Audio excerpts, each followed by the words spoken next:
Do you struggle with English grammar? Do you often get confused about when to use go or goes, was or were? Don't worry, you're not alone. Many English learners face the same challenge. But today, I'm going to make grammar easy for you. Welcome to the Grammar Doctor, your go-to place for learning English in a simple and fun way. If you want to improve your grammar, speak confidently, and avoid common mistakes, you're in the right place. In this lesson, I'll take you through the basics of English grammar in an easy-to-understand way. By the end of this video, you'll have a strong foundation in English grammar and be able to use it with confidence. Make sure to watch till the end because I have a fun quiz for you. Let's begin. Before we start learning, let's answer a simple question. What is grammar? Grammar is the set of rules that help us form correct sentences in English. It includes words, sentence structure, tenses, and punctuation. Without grammar, our sentences would be confusing. Imagine saying, "She goes school yesterday." The correct way is, "She went to school yesterday." That's why learning grammar is important.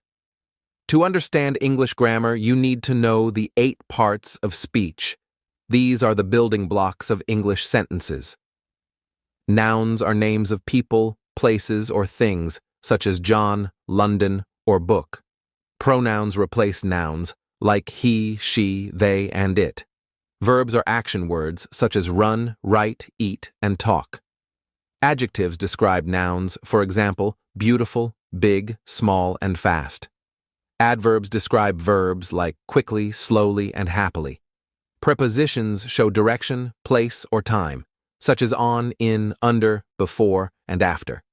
Conjunctions connect words or sentences, like and, but, and because. Finally, interjections are short exclamations, such as wow, oh, and hey. Let's see an example sentence. The happy boy quickly ran to his school because he was late. Understanding these 8 parts of speech will help you improve your grammar fast. Now, let's talk about sentence structure. Every English sentence has 3 main parts.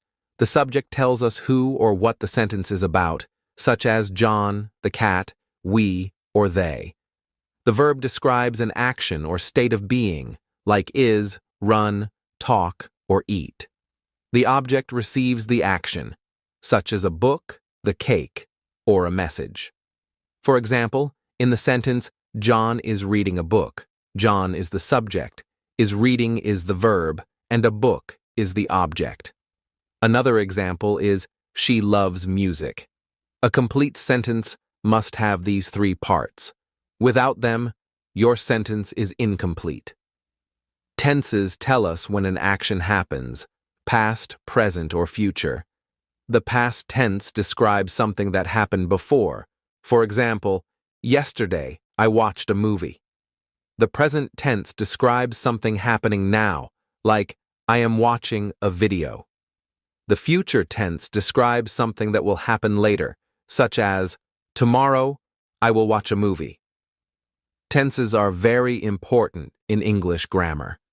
We will cover each tense in detail in upcoming videos, so stay tuned.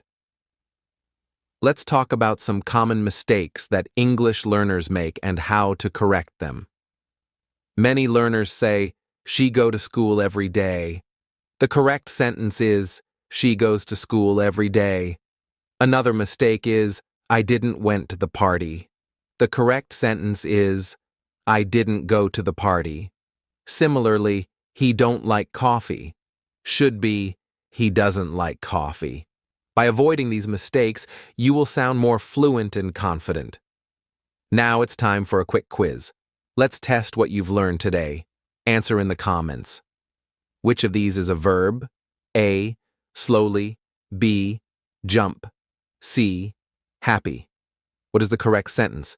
A, she eat dinner every night. B, she eats dinner every night. Which sentence is in the future tense? A, I will travel to London. B, I travel to London.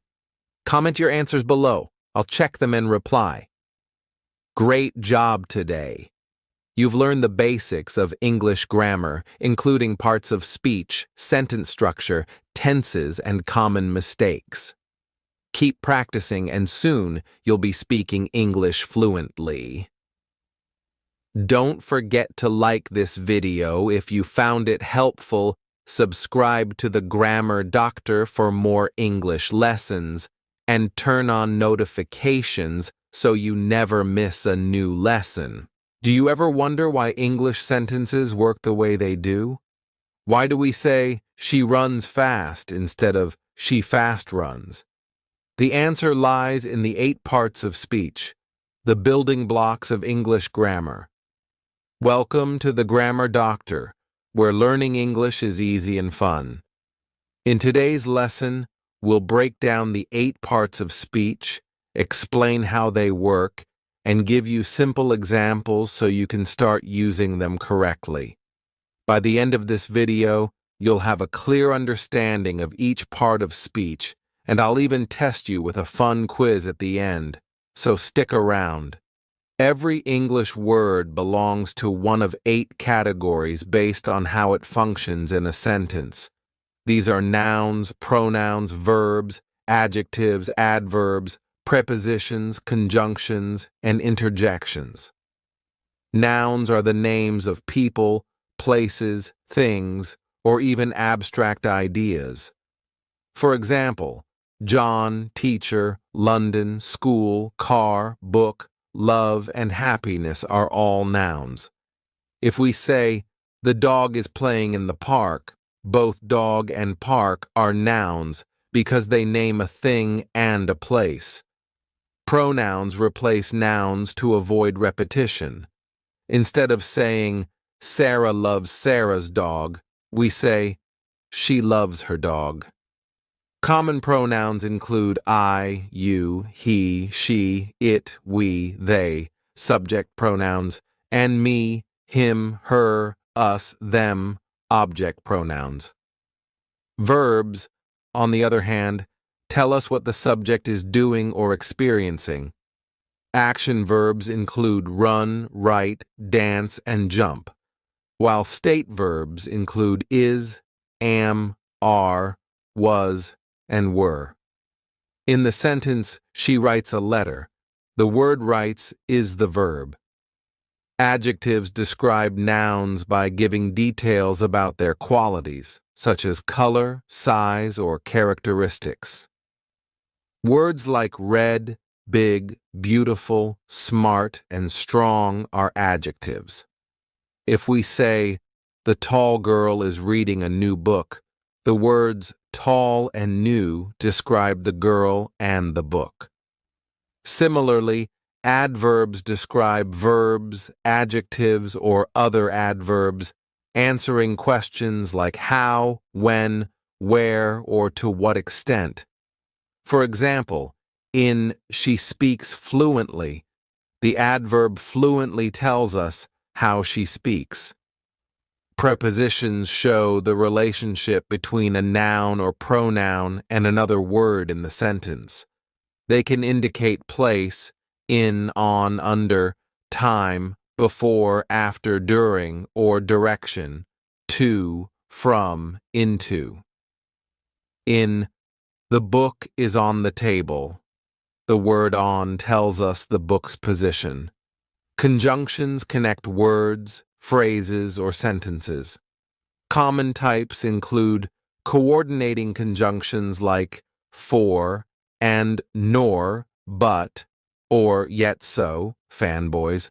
Subordinating conjunctions like because, although, since, and while, and correlative conjunctions like either, or, and neither, nor. If we say, I wanted to go out, but it was raining, the word but connects the two ideas. Finally, interjections are short words that express strong emotions such as wow, oh no, ouch. If we say wow, that's amazing, the word wow is an interjection. Now, let's test your knowledge with a quick quiz. Which word is a noun? A. Jump. B. Table. C. Slowly. What is the verb in the sentence, she danced beautifully? A. She. B. Danced. C. Beautifully. Which sentence contains a preposition? A. I am happy. B. The book is on the table. C. She is dancing. Write your answers in the comments, and I'll reply. Great job today. Now you know the 8 parts of speech and how they work. Keep practicing, and soon you'll be a grammar expert. If this lesson helped you, don't forget to like, subscribe to the Grammar Doctor, and turn on notifications for more fun English lessons. See you in the next lesson. Keep learning and improving. Bye for now. What if I told you that every sentence you say or write needs a noun? Sounds crazy, right? But it's true. Without nouns, our sentences would make no sense. Welcome to the Grammar Doctor, where learning English is easy and fun. In today's lesson, we're diving deep into one of the most important parts of speech, nouns. By the end of this video, you'll know what nouns are, their different types, and how to use them correctly. And don't forget, there's a fun quiz at the end to test your skills, so stay with me till the end. A noun is a word that names a person, place, thing, or idea. For example, words like teacher, doctor, John, and Sarah represent people, while school, park, India, and London refer to places. Nouns can also be things, such as book, phone, chair, and water. Finally, nouns can represent ideas, like love, happiness, freedom, and democracy. To understand how nouns function in a sentence, let's look at an example. Sarah reads a book in the park. Here, Sarah is a person, book is a thing, and park is a place. All of them are nouns. Not all nouns are the same. Some nouns are common nouns, which refer to general names of people, places, or things. Words like city, girl, river, and book fall into this category. On the other hand, proper nouns refer to specific names and always start with a capital letter.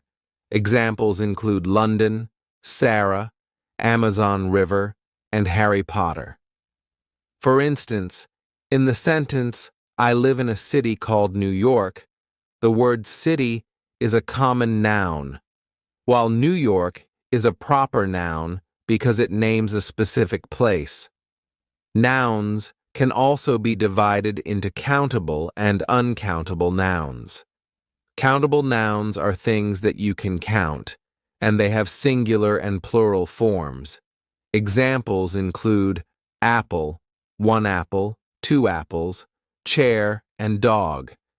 Meanwhile, uncountable nouns refer to things that cannot be counted individually, such as water, rice, air, and love. For example, in the sentence, I bought 2 apples, but I need some rice, the word apples is countable, but rice is uncountable. Another way to categorize nouns is as concrete or abstract.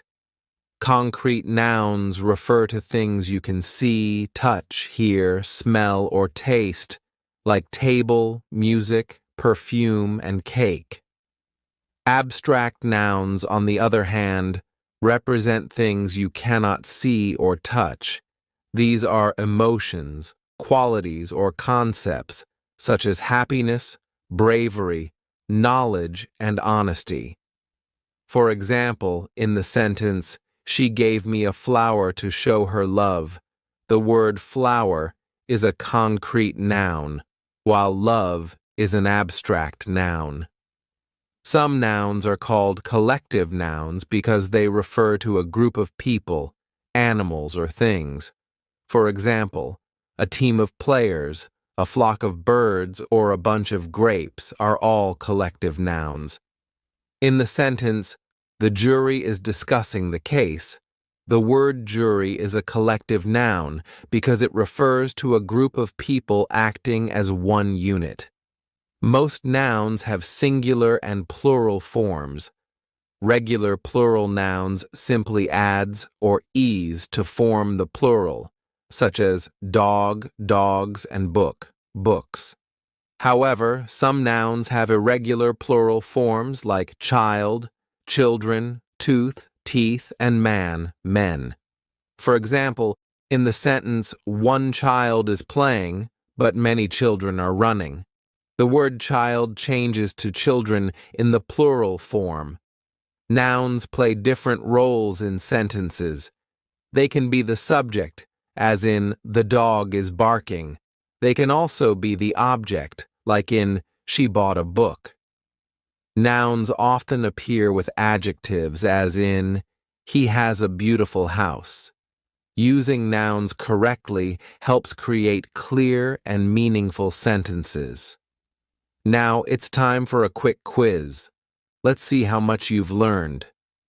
Comment your answers below, and I'll reply to let you know if you're right. 1. What type of noun is Paris? A. Common noun.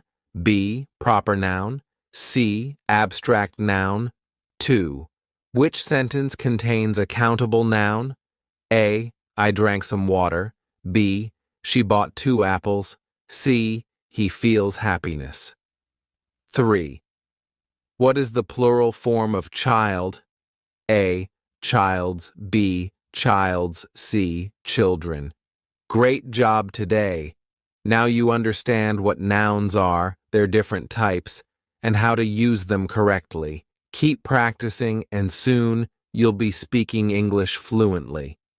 If this lesson helped you, don't forget to like, subscribe to the Grammar Doctor, and hit the bell icon for more fun and easy English lessons. See you in the next video. Keep learning, keep growing. Bye for now. Imagine telling a story without using words like he, she, or they. It would sound repetitive and awkward. That's why we have pronouns, small words that make our sentences smooth and natural. Welcome to the Grammar Doctor, your go-to channel for mastering English grammar. In today's lesson, we'll cover pronouns, what they are, their types, and how to use them correctly.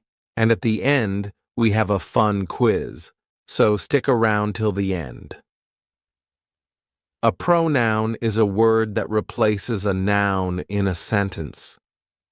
Instead of repeating the same noun again and again, we use pronouns to make our sentences shorter and clearer. For example, without a pronoun, John loves football. John plays football every day. John's friends also love football. Now with a pronoun, John loves football. He plays football every day. His friends also love football. See how much smoother the sentence sounds? That's the power of pronouns. There are different types of pronouns, each serving a specific purpose. Let's go through them one by one. Personal pronouns refer to specific people or things and change based on number, singular, plural, and function, subject, object. Subject pronouns are used as the subject of a sentence and include I, you, he, she, it, we, they. Object pronouns are used as the object of a sentence and include me, you, him, her, it, us, them. For example, in the sentence, "She gave me a book," the word "she" is a subject pronoun, and "me" is an object pronoun. Possessive pronouns show ownership or possession. Some examples are mine, yours, his, hers, ours, theirs. For instance, in "this bag is mine, but that one is yours." The words mine and yours indicate possession. Reflexive pronouns are used when the subject and object of a sentence are the same. Examples include myself, yourself, himself, herself, itself, ourselves, yourselves, themselves. For instance, she looked at herself in the mirror. Demonstrative pronouns point to specific things, such as this, that, these, those. For example, this is my phone, but that is yours. Interrogative pronouns are used to ask questions, including who, whom, whose, what, which. For example, who is calling me? Relative pronouns connect clauses in a sentence. These include who, whom, whose, which, that. An example is, the book that I borrowed was interesting. Indefinite pronouns refer to people or things without being specific. Some examples are someone, everyone, anybody, nobody, everything, anything. For instance, someone left their bag here. Reciprocal pronouns show mutual action between two or more people. The two reciprocal pronouns are each other and one another. For example, they love each other deeply. To use pronouns correctly, follow these simple rules. Use subject pronouns as the subject of a sentence. For example, he is my friend. Correct. Versus him is my friend. Incorrect. Use object pronouns after verbs or prepositions. For example, she gave the book to me. Correct. Versus she gave the book to I.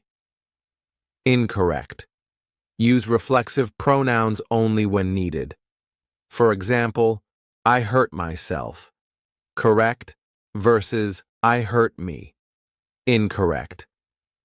Now it's quiz time. Let's see how much you've learned.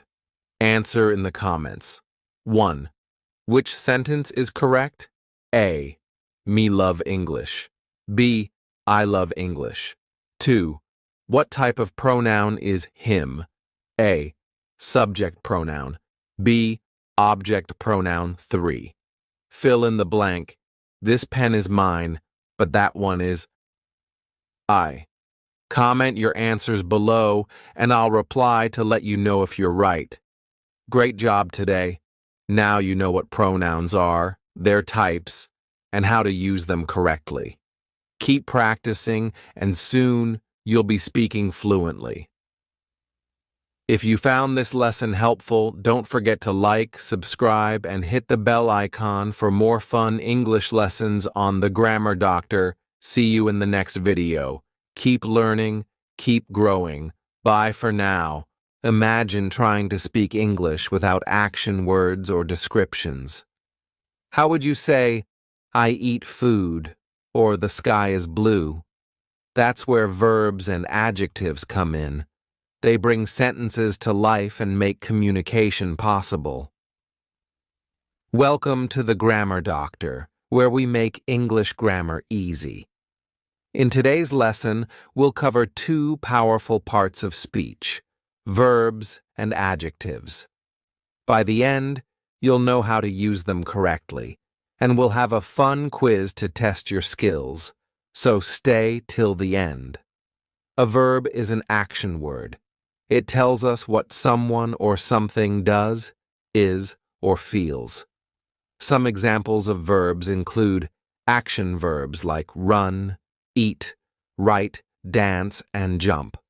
State of being verbs like is, am, are, was, and were. And feeling verbs like love, hate, enjoy, and believe. For example, in the sentence, she writes a story, the word writes is an action verb. There are different types of verbs. Action verbs show an action such as run, swim, read, and sing, e.g., he runs fast. Linking verbs connect the subject to a description such as is, am, are, was, and were, e.g., she is happy. Where is connects she and happy. Helping verbs, auxiliary verbs, help the main verb and include words like is, am, are, has, have, will, can, and should, e.g., she is reading a book, where is helps reading. Modal verbs express ability, permission, or necessity, such as can, must, should, might, and may, e.g., you should study for the test. Verbs also change based on time, forming different tenses. Past tense describes something that happened before, like, she studied English yesterday. Present tense describes something happening now, like, she studies English every day. Future tense describes something that will happen, like, she will study English tomorrow. Verbs help us express time and action correctly. An adjective is a word that describes a noun or pronoun. It tells us more about a person, place, or thing. Some examples include beautiful, tall, small, happy, blue, and fast. In the sentence, the blue sky is beautiful, the words blue and beautiful describe the sky. Adjectives are also divided into different types. Descriptive adjectives describe a noun's quality, such as, she has long hair. Quantitative adjectives show quantity or number, such as, I have 2 books. Demonstrative adjectives point to specific things, using words like this, that, these, and those, e.g., I like this dress, but not that one. Possessive adjectives show ownership, using words like my, your, his, her, our, and their, e.g., this is my car.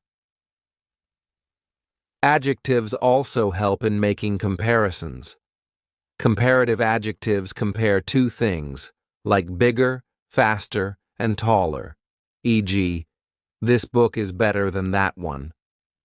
While superlative adjectives compare more than 2 things, like biggest, fastest, and tallest, e.g., this is the best book I've read.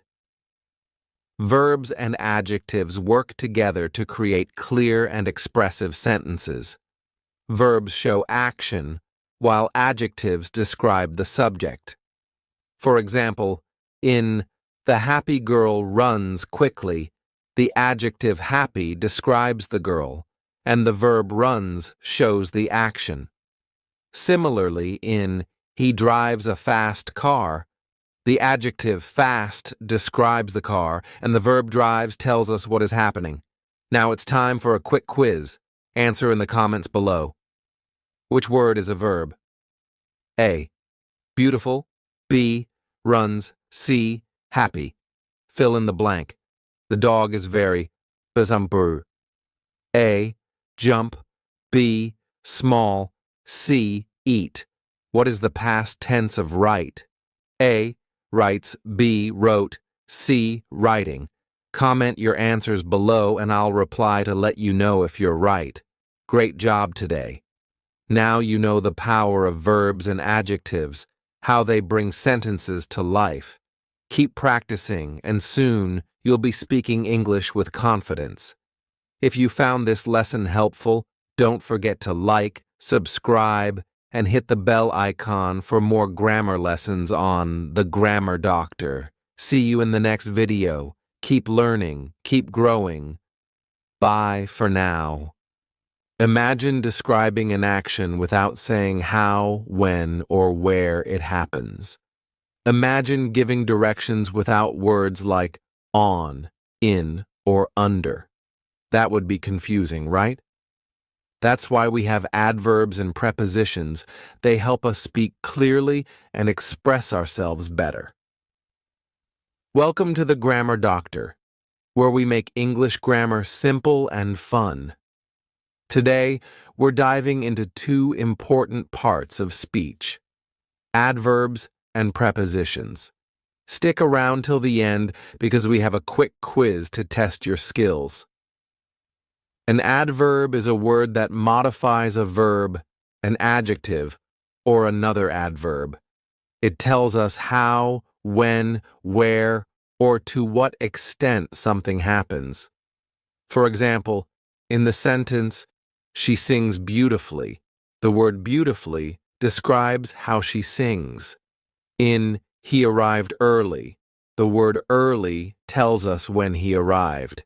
And in "They looked everywhere," the word everywhere tells us where they looked. There are different types of adverbs.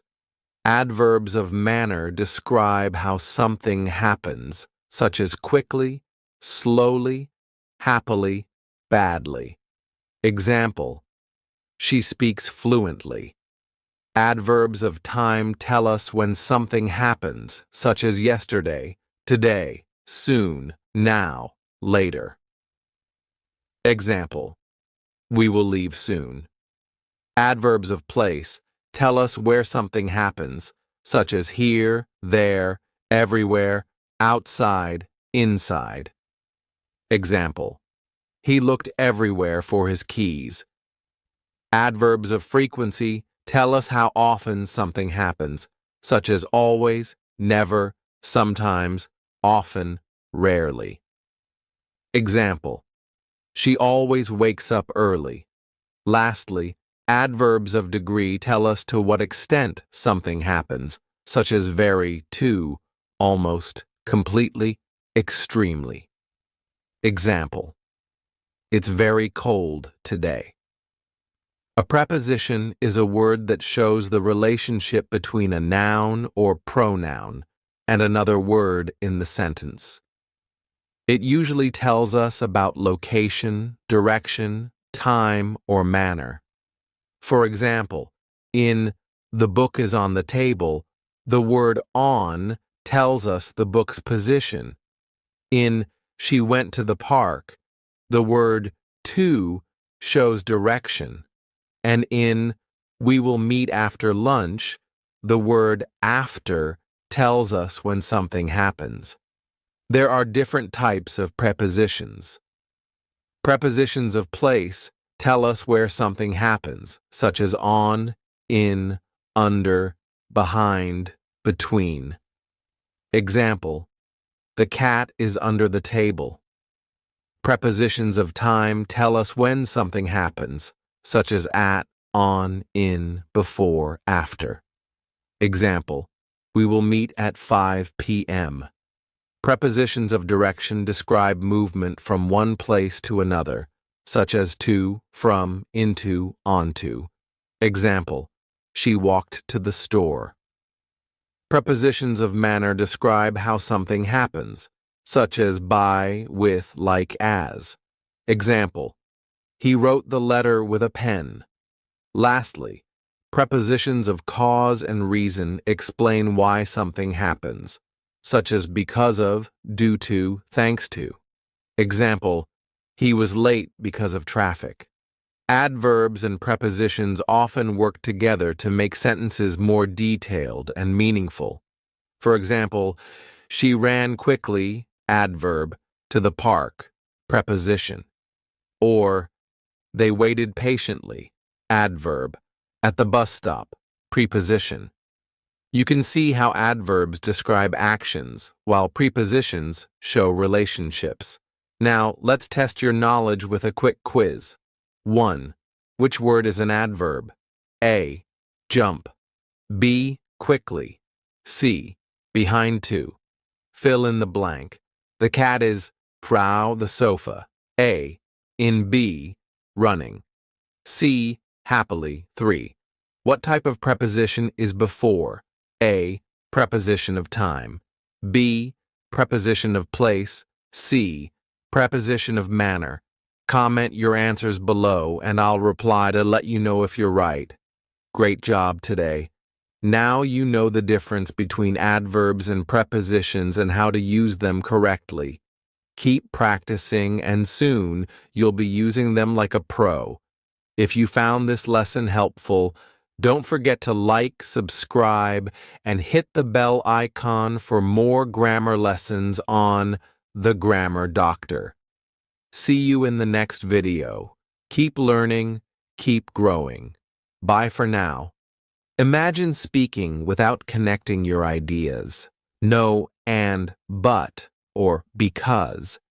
It would be like reading a book with broken sentences. And what about expressing strong emotions? How would you say wow or ouch? That's why we have conjunctions and interjections.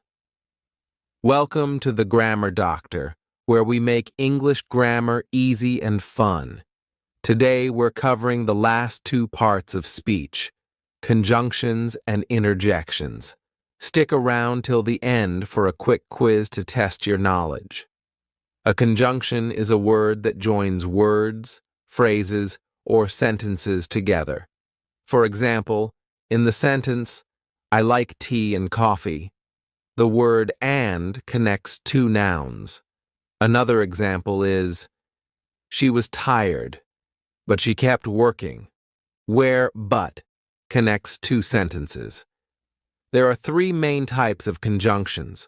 Coordinating conjunctions join two equal parts of a sentence, such as for, and, nor, but, or, yet, so.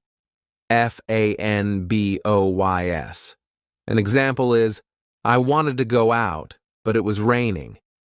Next, we have subordinating conjunctions, which connect a dependent clause to an independent clause. These include because, although, since, if, while, until. For example, I stayed home because I was sick. Finally, correlative conjunctions work in pairs, such as either or neither, nor, both, and not only, but also. A sentence using a correlative conjunction is, you can have either tea or coffee. Moving on to interjections, these are words or phrases that express strong emotions or sudden feelings. For instance, we say, wow, that's amazing, or oops, I dropped my phone, to express surprise or realization. Some interjections express joy, like hooray, yay, wow, while others show pain, such as ouch, ow, ah. We also have interjections of greeting like hello, hi, hey, and those of agreement or disagreement such as yes, no, meh, nah. These words are essential in everyday conversation. Conjunctions and interjections often work together to make sentences more expressive. For example, wow, I wanted to go outside, but it started raining.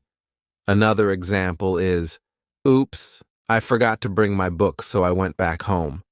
You can see how conjunctions help connect ideas, while interjections bring emotion into a sentence. Now, let's test your understanding with a quick quiz. First, which word is a conjunction? A and B, ouch, C, hi. Second, fill in the blank. I just won the lottery. A and B, wow, C, because. Finally, what type of conjunction is although? A, coordinating, B, subordinating, C, correlative. Comment your answers below, and I'll reply to let you know if you're right. Congratulations! You've now learned all 8 parts of speech. Conjunctions help us connect ideas, and interjections help us express emotions. Keep practicing, and soon you'll master English grammar. If you found this lesson helpful, don't forget to like, subscribe, and hit the bell icon for more grammar lessons on The Grammar Doctor. See you in the next video. Keep learning, keep growing. Bye for now. Do you want to sound more professional in English? Have you ever wondered why some sentences focus on the action while others focus on the doer? Understanding the difference between active and passive voice can help you improve your writing and speaking skills. Welcome to The Grammar Doctor, where learning English is easy and fun. Today we are diving deep into one of the most important grammar topics, active and passive voice. By the end of this lesson, you'll know how to use both effectively, and you'll even get to test yourself with a fun quiz at the end. So stay with me. Every sentence in English has a subject, a verb, and an object.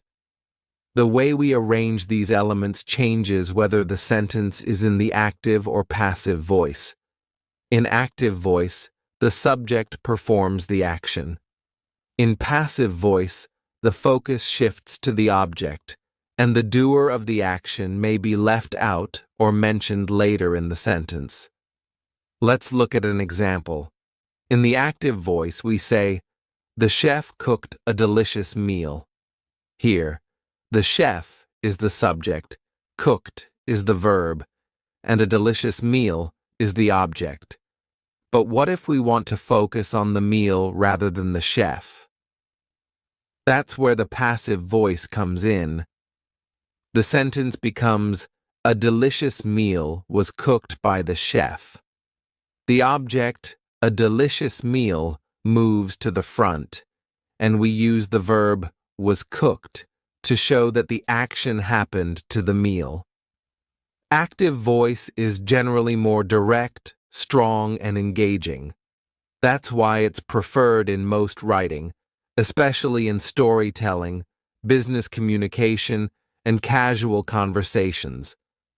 For example, "The company launched a new product" sounds more confident than "a new product was launched by the company."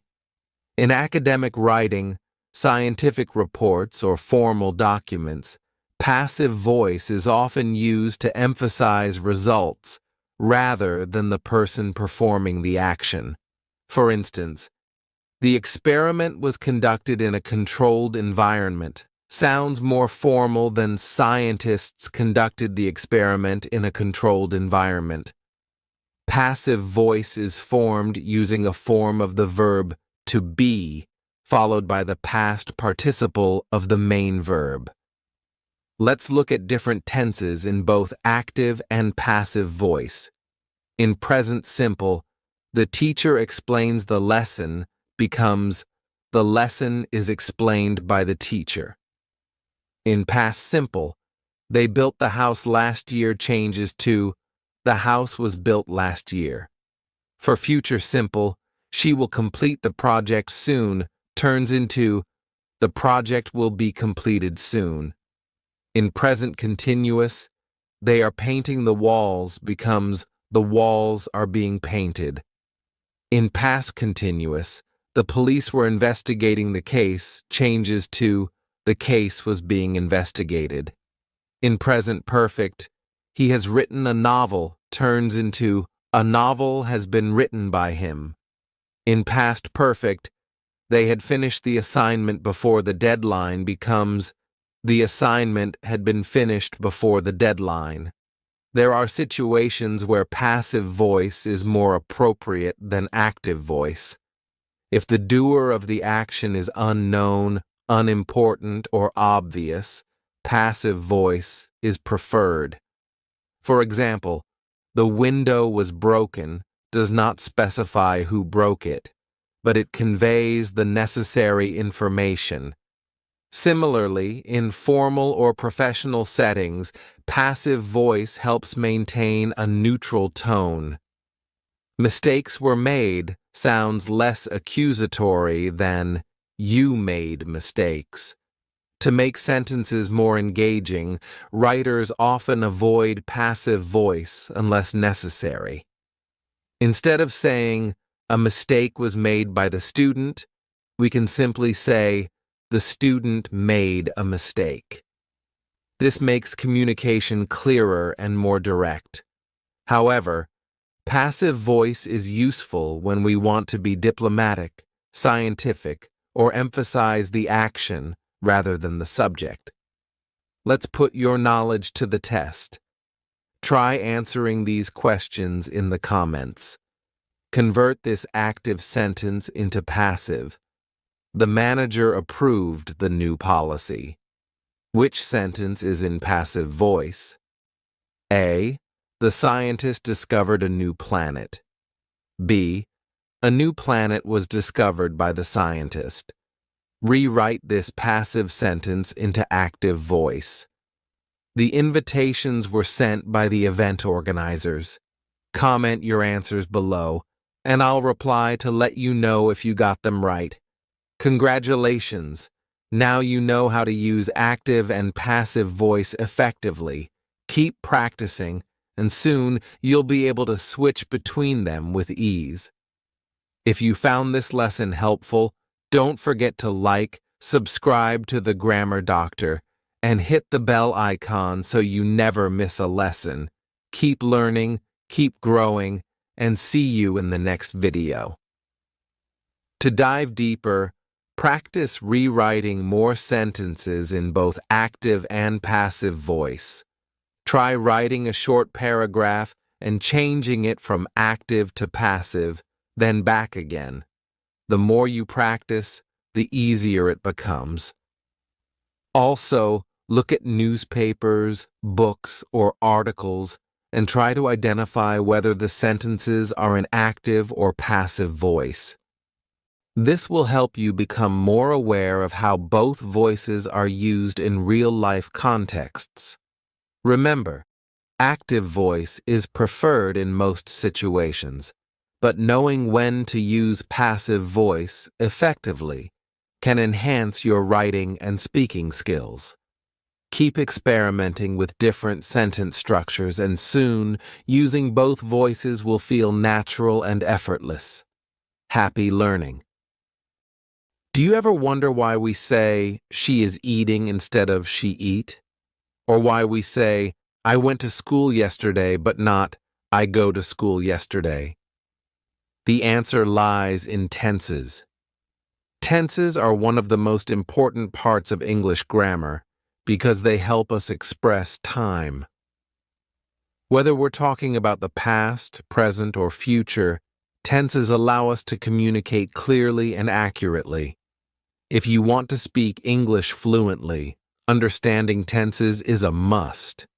Without tenses, our sentences would lack clarity, and others might not understand whether we are talking about something that already happened, something that is happening now, or something that will happen in the future.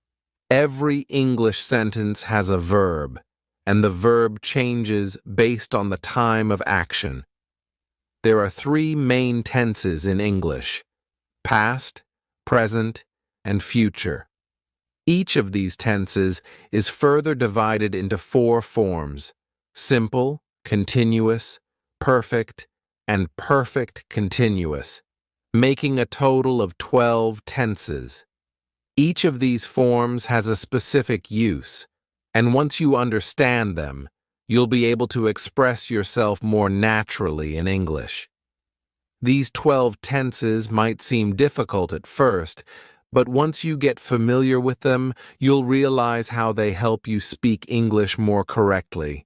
Mastering tenses will not only improve your grammar, but also boost your confidence when speaking, writing, and understanding English. Let's start with the present tense. The present simple tense is used for facts, routines, and habits. For example, the sun rises in the east, and she plays football every Sunday. We use the present simple tense when talking about things that happen regularly or that are always true. It does not describe actions that are happening at this moment, but rather things that are generally true. This tense is the most basic form of expressing actions and is used very frequently in everyday English. Another common use of the present simple tense is to express scheduled events, such as the train leaves at 6 p.m. or the movie starts at 8 p.m. Even though these sentences talk about the future, we use the present simple because they refer to fixed schedules or timetables. The present continuous tense, on the other hand, is used to talk about actions happening right now. For example, she is reading a book.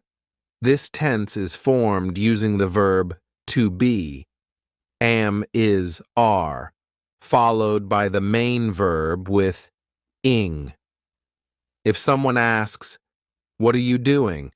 you can answer using the present continuous, "I am watching a movie." We also use the present continuous tense to talk about temporary actions or ongoing situations.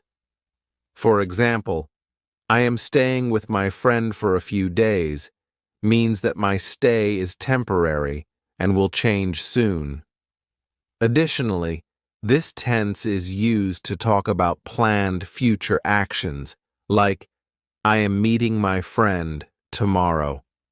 The present perfect tense connects the past to the present. For example, "I have finished my homework." This means that the action of finishing happened in the past, but the result is still relevant in the present.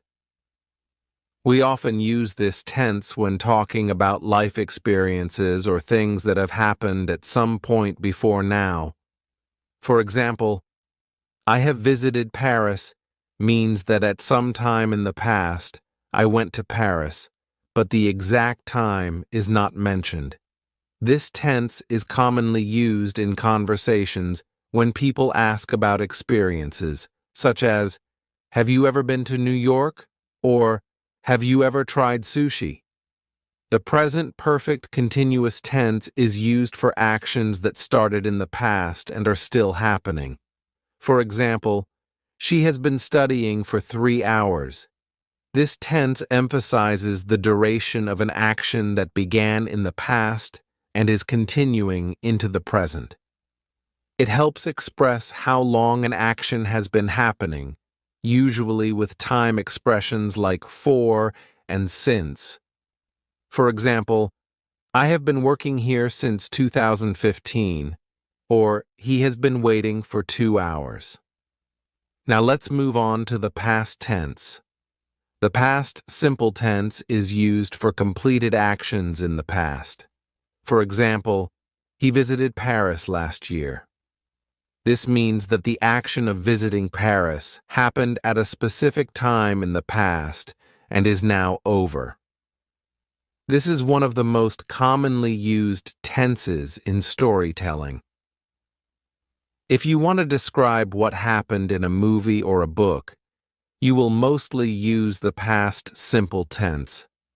For example, "He opened the door, walked into the room, and sat down." The past simple tense is also used for historical facts, such as World War II ended in 1945. The past continuous tense is used for actions that were happening at a specific time in the past. For example, "I was watching TV when she called." This means that the action of watching TV was in progress when another action, the phone call, happened. This tense is useful when describing background events in a story.